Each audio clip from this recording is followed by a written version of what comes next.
A Revolução Agrícola. 9.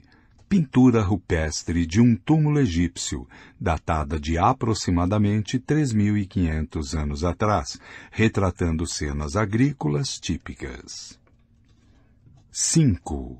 A maior fraude da história. Durante 2,5 milhões de anos, os humanos se alimentaram coletando plantas e caçando animais que viviam e procriavam sem sua intervenção. O Homo erectus, o Homo ergaster, os neandertais colhiam figos silvestres e caçavam ovelhas selvagens sem decidir onde as figueiras criariam raízes, em que campina um rebanho de ovelhas deveria pastar ou que bode inseminaria que cabra. O Homo sapiens se espalhou do leste da África para o Oriente Médio, a Europa e a Ásia e finalmente para a Austrália e a América. Mas a todo lugar que ia, também continuava a viver coletando plantas silvestres e caçando animais selvagens. Por que fazer outra coisa se seu estilo de vida fornece alimento abundante e sustenta um mundo repleto de estruturas sociais, crenças religiosas e dinâmica política? Tudo isso mudou há cerca de 10.000 anos, quando os sapiens começaram a dedicar quase todo seu tempo e esforço a manipular a vida de algumas espécies de plantas e de animais. Do amanhecer ao entardecer, os humanos espalhavam sementes, aguavam plantas, arrancavam ervas daninhas do solo e conduziam ovelhas a pastos escolhidos. Esse trabalho, pensavam, forneceria mais frutas, grãos e carne. Foi uma revolução na maneira como os humanos viviam, a Revolução Agrícola. A transição para a agricultura começou por volta de 9.500 a 8.500 a.C., no interior montanhoso do sudeste da Turquia, no oeste do Irã e no Levante. Começou devagar em uma área geográfica restrita. Trigo e bodes foram domesticados por volta de 9.000 a.C., ervilhas e lentilhas em torno de 8.000 a.C., oliveira cerca de 5.000 a.C., cavalos por volta de 4.000 a.C. e videiras em 3.500 a.C. Alguns animais e sementes, como camelos e castanhas de caju, foram domesticados ainda mais tarde, mas em 3.500 a.C., a principal onda de domesticação havia chegado ao fim. Mesmo hoje, com toda a nossa tecnologia avançada, mais de 90% das calorias que alimentam a humanidade vêm do punhado de plantas que nossos ancestrais domesticaram entre 9.500 e 3.500 a.C.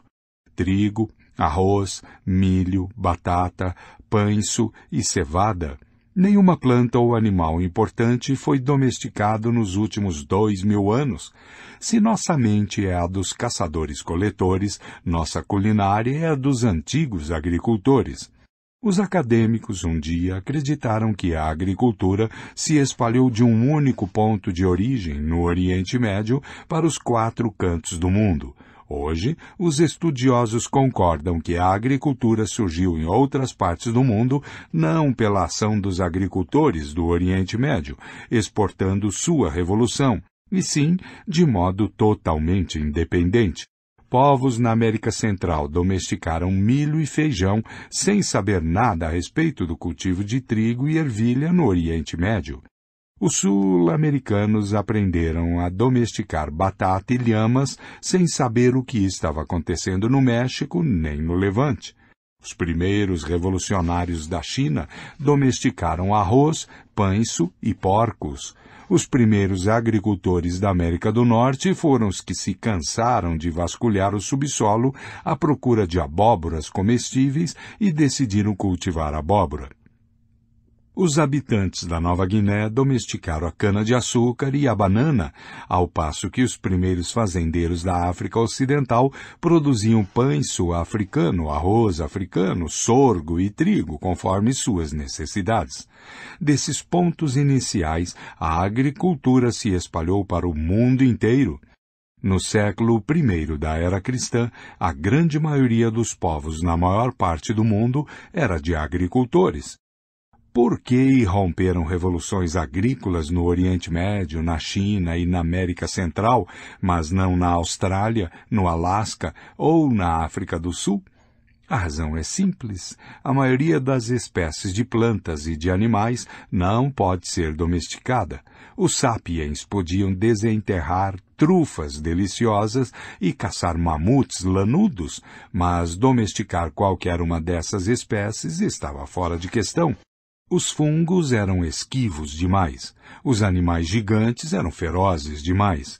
Dos milhares de espécies que nossos ancestrais caçaram e coletaram, apenas algumas eram candidatas adequadas para a agricultura e o pastoreio. Essas poucas espécies se situavam em lugares específicos e esses são os lugares onde as revoluções agrícolas ocorreram. Acadêmicos um dia declararam que a Revolução Agrícola foi um grande salto para a humanidade. Eles contaram uma história de progresso alimentado pela capacidade intelectual humana. A evolução, pouco a pouco, produziu pessoas cada vez mais inteligentes. As pessoas acabaram por se tornar tão inteligentes que foram capazes de decifrar os segredos da natureza, o que lhes permitiu domar ovelhas e cultivar trigo. Assim que isso ocorreu, elas abandonaram alegremente a vida espartana, perigosa e muitas vezes parca, dos caçadores-coletores, estabelecendo-se em uma região para aproveitar a vida farta e agradável dos agricultores. Mapa 2. Locais e datas das revoluções agrícolas. A data é controversa e o mapa está sendo redesenhado constantemente para incorporar as últimas descobertas arqueológicas. Essa história é uma fantasia. Não há indícios de que as pessoas tenham se tornado mais inteligentes com o tempo. Os caçadores-coletores conheciam os segredos da natureza muito antes da Revolução Agrícola, já que sua sobrevivência dependia de um conhecimento íntimo dos animais que eles caçavam e das plantas que coletavam. Em vez de prenunciar uma nova era de vida tranquila, a Revolução Agrícola proporcionou aos agricultores uma vida em geral mais difícil e menos gratificante que a dos caçadores-coletores. Estes passavam o tempo com atividades mais variadas e estimulantes e estavam menos expostos à ameaça de fome e doença. A Revolução Agrícola certamente aumentou o total de alimentos à disposição da humanidade, mas os alimentos extras não se traduziram em uma dieta melhor ou em mais lazer. Em vez disso, se traduziram em explosões populacionais e elites favorecidas. Em média, um agricultor trabalhava mais que um caçador-coletor e obtinha em troca uma dieta pior. A Revolução Agrícola foi a maior fraude da história. 2. Nota. Quem foi responsável? Nem reis, nem padres, nem mercadores. Os culpados foram um punhado de espécies vegetais, entre as quais o trigo, o arroz e a batata. As plantas domesticaram o Homo sapiens, e não o contrário. Pense por um instante na Revolução Agrícola do ponto de vista do trigo. Há 10.000 anos, o trigo era apenas uma gramínea silvestre, uma de muitas confinada a uma pequena região do Oriente Médio. De repente, em apenas alguns milênios, estava crescendo no mundo inteiro. De acordo com os critérios evolutivos elementares de sobrevivência e reprodução, o trigo se tornou uma das plantas mais prósperas na história do planeta. Em áreas como as grandes planícies da América do Norte, onde há 10.000 anos não crescia um único pé de trigo, hoje podemos caminhar por centenas e centenas de quilômetros sem encontrar nenhuma outra planta. No mundo inteiro, o trigo cobre cerca de 2,25 milhões de quilômetros quadrados da superfície do globo, quase 10 vezes o tamanho da Grã-Bretanha. Como essas gramíneas passaram de insignificantes a onipresentes? O trigo fez isso manipulando o Homo sapiens a seu bel prazer. Esse primata vivia uma vida confortável como caçador-coletor até por volta de 10.000 anos atrás, quando começou a dedicar cada vez mais esforços ao cultivo do trigo. Em poucos milênios, os humanos em muitas partes do mundo estavam fazendo não muito mais do que cuidar de plantas de trigo do amanhecer ao entardecer. Não foi fácil. O trigo demandou muito deles. O trigo não gostava de rochas nem pedregulhos e, por isso, os sapiens deram duro para limpar os campos. O trigo não gostava de dividir espaço, água e nutrientes com outras plantas e, assim, homens e mulheres trabalharam longas jornadas sob o sol abrasador, eliminando ervas daninhas. O trigo ficava doente, por isso os sapiens tinham de ficar de olho em vermes e pragas. O trigo era atacado por coelhos e nuvens de gafanhotos, então os agricultores construíram cercas e passaram a vigiar os campos. O trigo tinha sede, então os humanos cavaram canais de irrigação ou passaram a carregar baldes pesados de poços para regá-lo. Os sapiens até mesmo passaram a coletar fezes de animais para nutrir o solo em que ele crescia. O corpo do Homo sapiens não havia evoluído para tais tarefas. Estava adaptado para subir em macieiras e correr atrás de gazelas, não para remover rochas e carregar baldes de água. A coluna, os joelhos, o pescoço e os arcos plantares dos humanos pagaram o preço. Estudos de esqueletos antigos indicam que a transição para a agricultura causou uma série de males, como deslocamento de disco, artrite e hérnia. Além disso, as novas tarefas agrícolas demandavam tanto tempo que as pessoas eram forçadas a se instalar permanentemente ao lado de seus campos de trigo. Isso mudou por completo seu estilo de vida. Nós não domesticamos o trigo. O trigo nos domesticou. A palavra domesticar vem do latim domus, que significa casa. Quem é que estava vivendo em uma casa? Não o trigo, os sapiens. Como o trigo convenceu o Homo sapiens a trocar uma vida boa por uma existência mais miserável? O que ofereceu em troca? Não ofereceu uma dieta melhor. Lembre-se, os humanos são primatas onívoros, que prosperam com uma grande variedade de alimentos. Antes da Revolução Agrícola, os grãos compunham apenas uma pequena parte da dieta humana. Uma dieta baseada em cereais é pobre em vitaminas e sais minerais, difícil de digerir e péssima para os dentes e as gengivas. O trigo não deu às pessoas segurança econômica. A vida de um camponês é menos segura que a de um caçador-coletor. Os caçadores-coletores contavam com dezenas de espécies para sobreviver e, portanto, conseguiam resistir a anos difíceis, mesmo quando não tinham estoques de alimentos em conserva. Se uma espécie se tornava menos disponível, eles podiam caçar e coletar mais de outras espécies. As sociedades agrícolas, até bem recentemente, dependiam de uma pequena variedade de plantas domesticadas para a maior parte das calorias que ingeriam. Em muitas regiões, elas dependiam de um único alimento, como trigo, batata ou arroz. Se não chovia ou se as plantações eram atacadas por uma nuvem de gafanhotos ou infectadas por um fungo, os camponeses morriam aos milhares e aos milhões. O trigo tampouco podia oferecer segurança contra a violência humana. Os primeiros agricultores eram pelo menos tão violentos quanto seus ancestrais caçadores-coletores, se não mais. Os agricultores tinham mais posses e necessitavam de terra para plantar. A perda de pasto para vizinhos inimigos podia significar a diferença entre a subsistência e a fome, e por isso havia muito menos possibilidade de acordos. Quando um bando de caçadores-coletores era ameaçado por um rival mais forte, geralmente podia ir embora. Era difícil e perigoso, mas viável. Quando o inimigo forte ameaçava um vilarejo agrícola, recuar significava abrir mão de campos, casas e celeiros. Em muitos casos, isso condenou os refugiados à fome. Os agricultores, portanto, tendiam a ficar e lutar até o fim. Muitos estudos antropológicos e arqueológicos indicam que, em sociedades agrícolas simples, sem estruturas políticas além da aldeia e da tribo, a violência humana era responsável por cerca de 15% das mortes, incluindo 25% das mortes masculinas. Na Nova Guiné de hoje, a violência responde por 30% das mortes masculinas em uma sociedade tribal agrícola, os Danis, e 35% em outra, os Engás.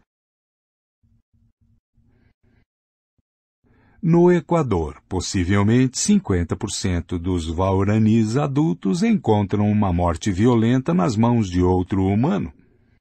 3. Nota. Com o tempo, a violência humana foi controlada por meio do desenvolvimento de estruturas sociais maiores, cidades, reinos e estados, mas levou milhares de anos para que se construíssem tais estruturas políticas grandes e eficazes.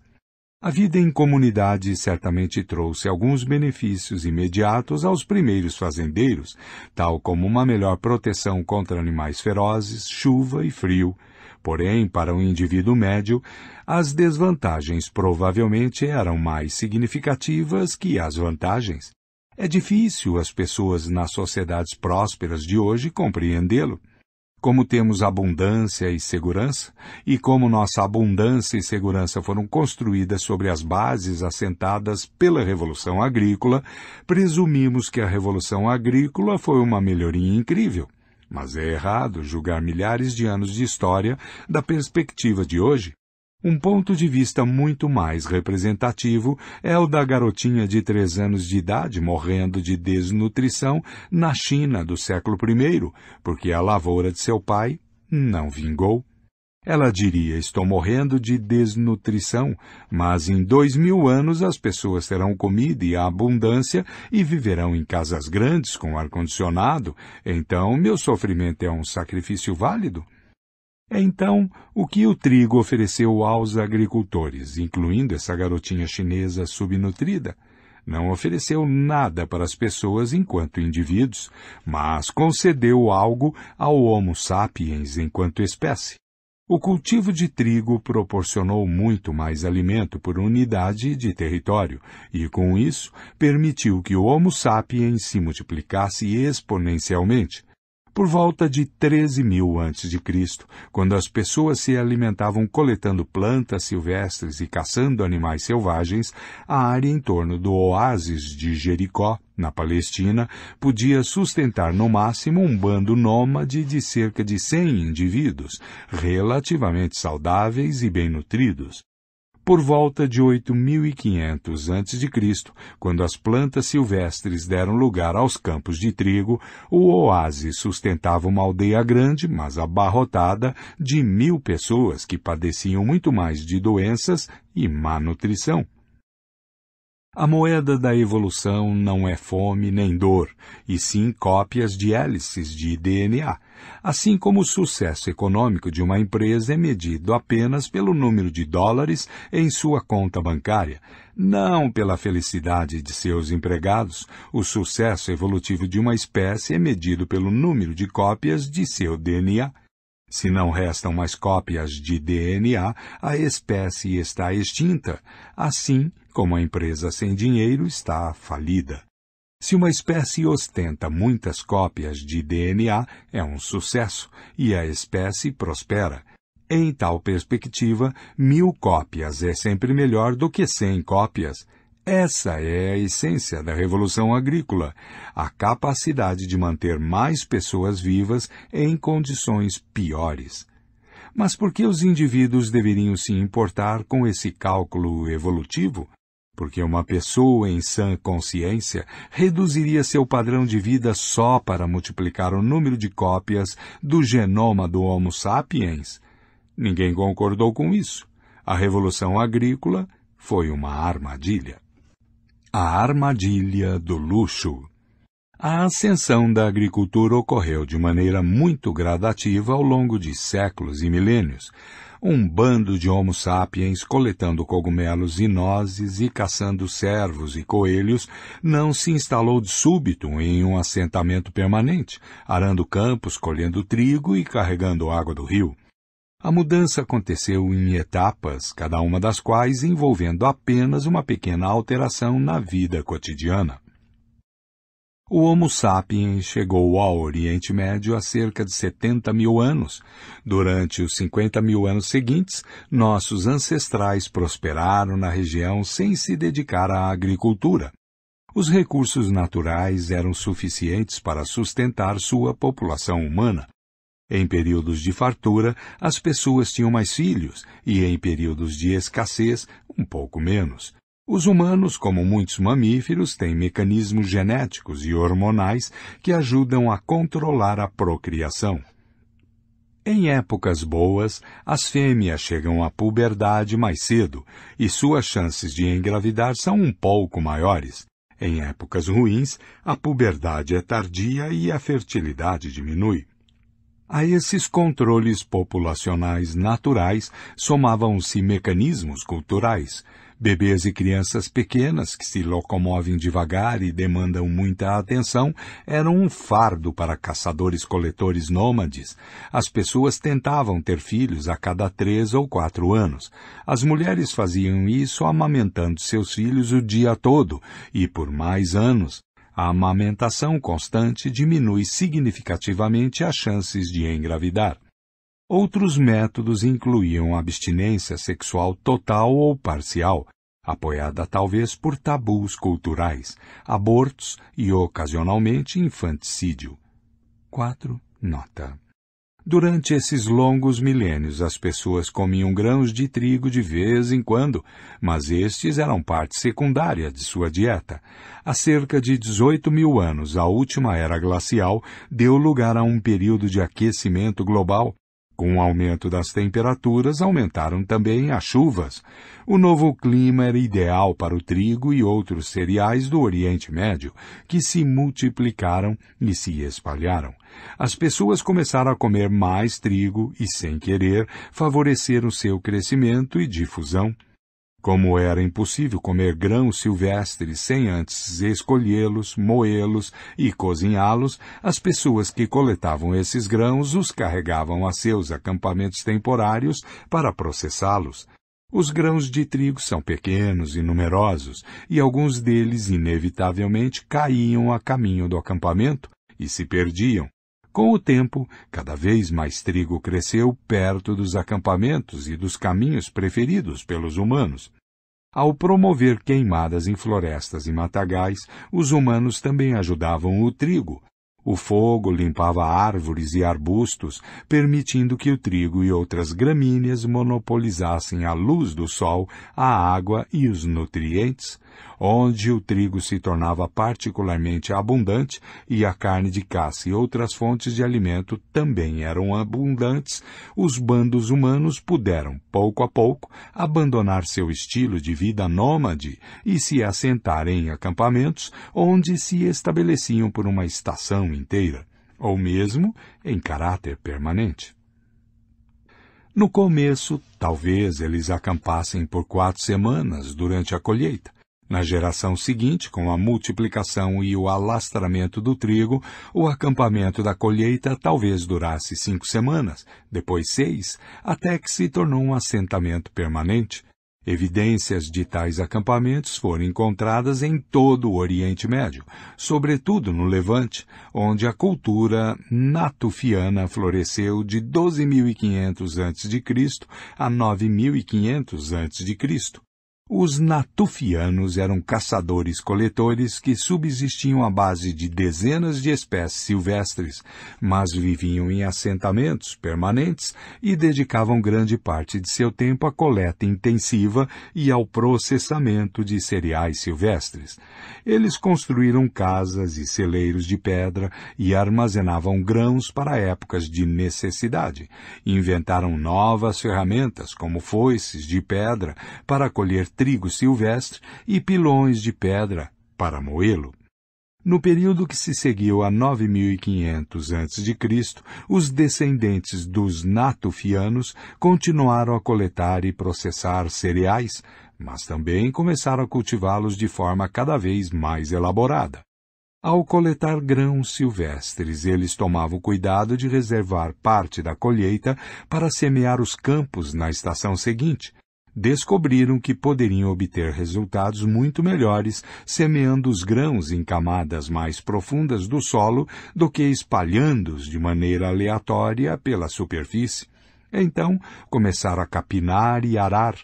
Aos poucos, também começaram a arrancar as ervas daninhas dos campos para protegê-los contra parasitas e a regá-los e fertilizá-los. À medida que dedicavam mais esforços ao cultivo de cereais, havia menos tempo para coletar e caçar espécies silvestres. Os caçadores-coletores se tornaram agricultores. Não houve uma única etapa separando as mulheres que coletavam trigo silvestre das que cultivavam trigo domesticado. Por isso, é difícil dizer exatamente quando aconteceu a transição decisiva para a agricultura. Mas em 8500 a.C., o Oriente Médio estava repleto de assentamentos permanentes como Jericó, cujos habitantes passavam a maior parte do tempo cultivando algumas poucas espécies domesticadas. Com a mudança para assentamentos permanentes e o aumento na oferta de alimentos, a população começou a crescer. Ao abandonar o estilo de vida nômade, as mulheres puderam ter um filho por ano. Os bebês eram desmamados em uma idade mais precoce, podiam ser alimentados com mingaus e papinhas. As mãos extras eram extremamente necessárias nos campos, mas as bocas extras logo acabaram com o excedente de alimento, e ainda mais campos precisaram ser cultivados. Quando as pessoas começaram a viver em assentamentos infestados de doenças, à medida que as crianças passaram a se alimentar mais de cereais e menos do leite materno, e cada uma teve de dividir seu mingau com mais e mais irmãos, a mortalidade infantil disparou. Na maioria das sociedades agrícolas, pelo menos uma em cada 3 crianças morria antes de chegar aos 20 anos. 5 nota. Mas o aumento no número de nascimentos ainda superava o aumento no número de mortes. Os humanos continuavam tendo mais e mais filhos. Com o tempo, a barganha do trigo se tornou cada vez mais onerosa. As crianças morriam aos montes e os adultos comiam pão com o suor da fronte. Em média, um indivíduo na Jericó de 8500 a.C. tinha uma vida mais difícil do que um indivíduo na Jericó de 9500 a.C. ou de 13.000 a.C., mas ninguém percebeu o que estava acontecendo. Cada geração continuou a viver como a geração anterior, realizando apenas pequenas melhorias aqui e ali no modo como as coisas eram feitas. Paradoxalmente, uma série de melhorias, cada uma das quais concebida para tornar a vida mais fácil, sobrecarregaram ainda mais esses agricultores. Por que as pessoas cometeram um erro de cálculo tão fatídico? Pela mesma razão pela qual as pessoas cometeram erros de cálculo ao longo de toda a história. As pessoas foram incapazes de compreender todas as consequências de suas decisões. Sempre que decidiam fazer um pouco de trabalho extra, por exemplo, capinar os campos em vez de espalhar sementes na superfície, pensavam: sim, vamos precisar trabalhar mais, mas a colheita será tão abundante. Não precisaremos mais nos preocupar com anos magros. Nossos filhos jamais dormirão com fome. Fazia sentido. Se trabalhassem mais, teriam uma vida melhor. Esse era o plano. A primeira parte do plano correu bem. As pessoas de fato trabalharam mais, mas não previram que o número de crianças aumentaria, o que significava que o trigo extra teria de ser partilhado entre mais filhos. Os primeiros agricultores também não perceberam que alimentar crianças com mais mingau e menos leite materno debilitaria seu sistema imunológico e que os assentamentos permanentes seriam incubadoras para doenças infecciosas. Eles não previram que, ao se tornar mais dependentes de uma única fonte de alimento, estavam, na verdade, expondo-se ainda mais às desolações da seca. Os agricultores também não previram que, em anos bons, seus celeiros abarrotados atrairiam ladrões e inimigos, o que os levaria a construir muros e a ficar de guarda. Então, por que os humanos não abandonaram a agricultura quando o plano saiu pela culatra? Em parte, porque demorou gerações até que pequenas mudanças se acumulassem e transformassem a sociedade. E a essa altura ninguém se lembrava de que algum dia vivera de modo diferente. E em parte porque o crescimento populacional não deixou outra alternativa aos humanos. Se a adoção do arado aumentou a população de um vilarejo de 100 para 110, que 10 pessoas teriam se voluntariado para passar fome, enquanto as demais poderiam voltar aos bons velhos tempos? Não havia volta. A armadilha fora acionada. A busca de uma vida mais fácil resultou em muitas dificuldades, e não pela última vez. Acontece conosco hoje. Quantos jovens universitários recém-formados aceitam empregos exigentes em empresas importantes, prometendo que darão duro para ganhar dinheiro que lhes permitirá se aposentarem e irem atrás de seus verdadeiros interesses quando chegarem aos 35?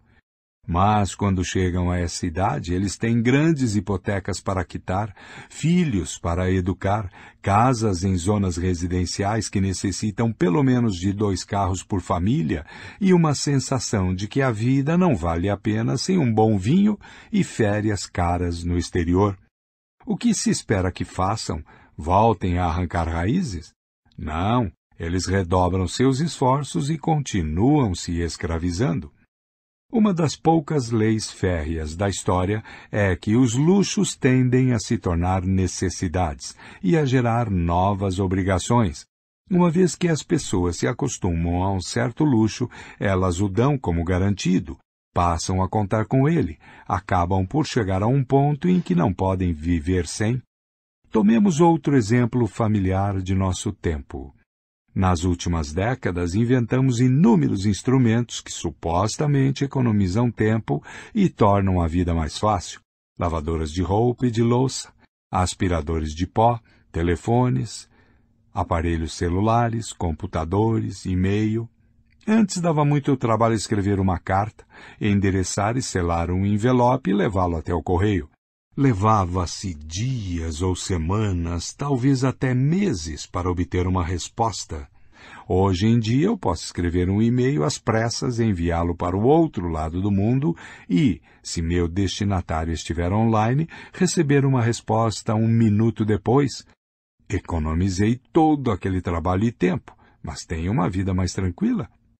Infelizmente não. Antes, as pessoas só escreviam cartas quando tinham algo importante para relatar. Em vez de escrever a primeira coisa que lhes vinha à cabeça, consideravam cuidadosamente o que queriam dizer e como expressá-lo. Esperavam receber uma resposta igualmente atenciosa.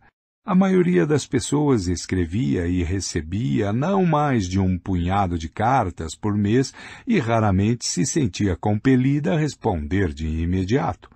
Hoje recebo dezenas de e-mails todos os dias, todos de pessoas que esperam uma resposta imediata. Pensamos que estávamos economizando tempo. Em vez disso, colocamos a roda da vida para girar a 10 vezes sua velocidade anterior e tornamos nossos dias mais ansiosos e agitados.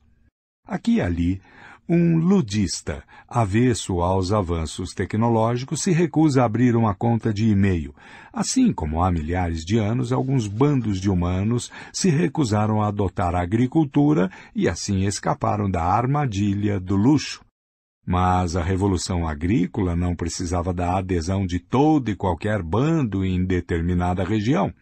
Quando um bando se instalava e começava a cultivar a terra, fosse no Oriente Médio ou na América Central, já não se podia resistir à agricultura. Como esta criava as condições para um rápido crescimento demográfico, os agricultores quase sempre superavam os caçadores-coletores, por estarem em maior número. Os caçadores-coletores podiam ir embora, abandonando seus terrenos de caça para os campos e pastos, ou pegar o arado eles mesmos.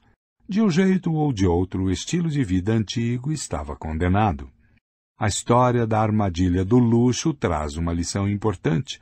A busca da humanidade por uma vida mais fácil desencadeou forças imensas de mudança que transformaram o mundo de uma maneira que ninguém havia imaginado ou desejado. Ninguém planejou a revolução agrícola ou quis que os humanos dependessem do cultivo de cereais. Uma série de decisões triviais que quase sempre tinha por objetivo alimentar algumas bocas e obter um pouco de segurança teve o efeito cumulativo de forçar os antigos caçadores-coletores a passarem seus dias carregando baldes de água sob um sol abrasador.